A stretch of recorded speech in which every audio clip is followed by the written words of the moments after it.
If you're wanting to run Facebook ads for your business, you're going to start by typing in business.facebook.com, which will bring you to your business Facebook page. You're going to have to log in if you haven't logged in before.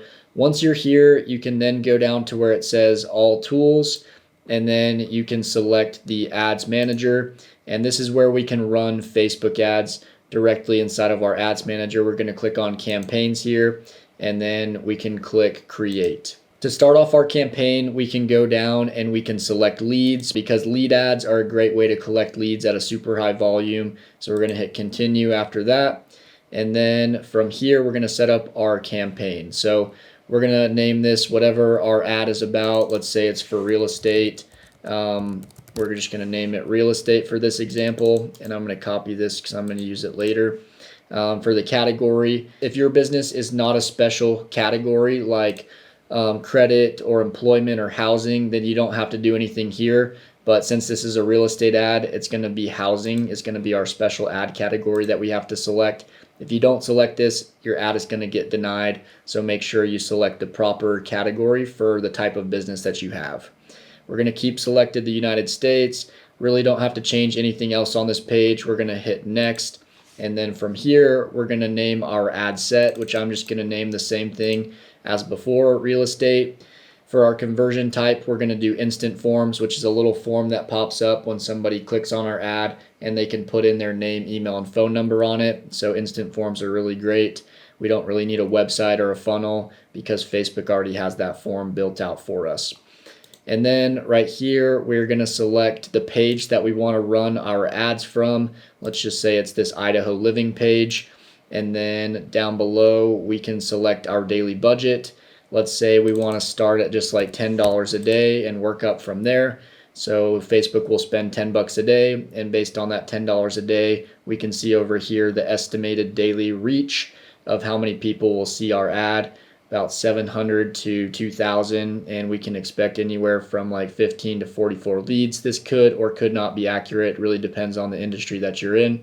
So we've got our daily budget here, and this is where we can select our audience as well. So by default, the United States is selected, but I'm actually going to edit this, and we're going to deselect the United States by clicking the X right here, and it'll pop up with our map where we can pick the locations that we want to send this ad out to.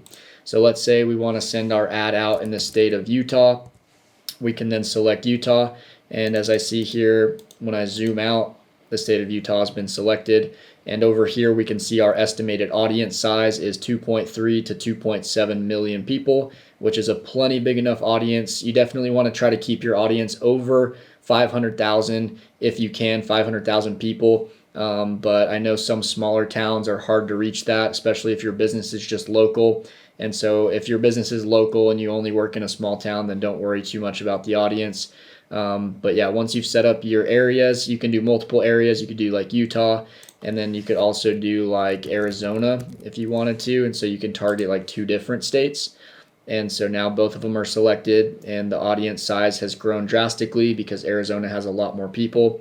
And so yeah, we can run our ad in multiple places around the country. Then as I scroll down here, we can select our age. For any special ad category like housing, the one we selected at the beginning of setting this up, we can't discriminate by age or gender. But if your business is not one of these special categories like housing or credit or employment, then you can select age groups. So you just want to target the age group that you think would be best for your products and services, for your niche and your industry. And then also with gender, I always recommend leaving gender on all, because men and women typically purchase products and services from businesses. Unless your business is only male or female specific, then we'll typically keep this one on all. And then right here, we can get detailed with our targeting. I actually don't recommend doing detailed targeting. Like you could target, for example, if we edit this, we can target people that are interested in like real estate, for example. And we could select that. But through testing and spending hundreds of thousands of dollars on Facebook ads, I've actually found that it's best to leave this broad and don't target by demographics, interests, or behaviors. So we'll leave that blank there. We'll do all languages. This you could change if your products and services are only for a specific language. Like if you're trying to target Hispanic people, then you could do Spanish for this instead of all languages. But just edit that based on your own business and niche. And then we'll leave this as Advantage Plus placement, and then we'll hit next, which will bring us to our ad. So now I can just paste in, and I'll name this real estate as well. So now we have our campaign, our ad set, and our ad all named the same thing just to kind of keep them organized. And then we've got our Facebook page here. And then this is one thing a lot of people have questions about. This Idaho Living page doesn't have an Instagram page connected to it, but these ads will still run on Instagram unless we specify otherwise. When people click on our page from Instagram, it'll just link them back to our Facebook page. So you don't have to have an Instagram page for your business for your ads to run on Instagram. They still will run on Instagram either way. But if you have an Instagram page, you can connect that page right here and it'll show up right here, but this one doesn't have one, so we don't have one that shows up. And as we scroll down, we can do a single image or video for our ad, which is the best way to do it. And then we come down here. This ad is already showing like a default image, but let's say we don't want to use that one. We can just hit this little trash can right here under the ad creative box and it'll delete it out. And then we can hit add media, and then we can add an image or a video. I always recommend video for ads. They convert 1,000,000 times better. And let's say we want to run this ad for these townhomes right here. You can upload that from your computer and you can kind of see what it looks like, and then you can hit next and then done. And then it'll give us a preview of our ad right here. We can see kind of what it will look like inside of Facebook. And then also we can see what it will look like inside of Instagram. And then down below we can type in our primary text, which will go above the ad. You can buy these townhomes in Idaho or whatever. And you can see that the text pops up right above the video or the image. And then the headline text is going to be the text that pops up down here. So if I type in a headline, get more info, and you can see that that pops up right here. And then instead of sign up, we can use a different button if you'd like. You don't have to put anything in for the description. That's really not needed. But for instead of sign up, we can do like learn more. And so now we've got the learn more button there. We've got our headline. We've got our primary text up above. And so we're pretty much all set up. And then this is where our form comes in. So we've got to create a form for our ad. You can just create the form right here and walk through the steps of creating that. But basically you're going to create one that asks for somebody's full name, email, and phone number, and then they'll hit next, and then it'll take them to this privacy policy, and then they'll hit submit, and then there will be a thank you page just like this. Thanks, you're all set. You can visit our website or exit the form now. And so yeah, that's how that form looks. And you'll just want to make sure you've connected the form right here. For this example, we're just going to use this real estate form. You can see that I've checked it off, and then you don't really need to do anything down here for tracking. And once you're done setting up your ad, you like the way it looks over here, and you've set it up the way that I've shown you, you can then hit publish, and within a few hours your ad will go live and start running in front of people spending $10 a day, because that's what we set as the daily budget for this campaign. Once you set up your ad and you hit publish, you'll want to come into the software now, and you want to set up an automation if there's not one set up for you already. And what you want to do once your Facebook is connected, you see the check mark here, you're going to want to go down to settings and then scroll down to integrations, and then make sure you've selected your ad account that's connected to the ad that you're running.